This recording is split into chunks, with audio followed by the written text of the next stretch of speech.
माझ्या मराठी मातीचा लावा ललाटास टिळा, हिच्या संदाने जागल्या दऱ्या खोऱ्यातील शिळा.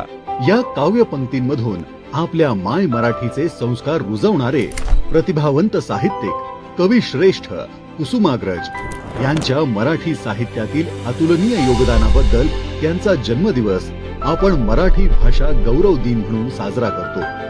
आज आपली मराठी भाषा ऐतिहासिक दगडधोंड्यांवर कोरलेली दिसते. संतांच्या ग्रंथांमध्ये, अभंग ओव्यांमध्ये जपलेली दिसते. राजे महाराजांच्या पत्रांमधून इतिहास सांगताना दिसते. तसेच प्रतिभावंत साहित्यिकांच्या कथा, कविता, कादंबऱ्या आणि नाटकांमधून समृद्ध झालेली दिसते. मान्यता देऊन मराठी भाषेचा सर्वात मोठा सन्मान केला आहे. मराठी बोली भाषांचा गोडवा वाढवूया आणि मराठी भाषेचा समृद्ध वारसा जपूया.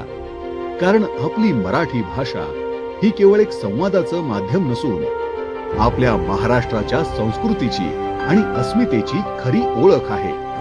सर्वांना मराठी भाषा गौरव दिनाच्या खूप खूप शुभेच्छा.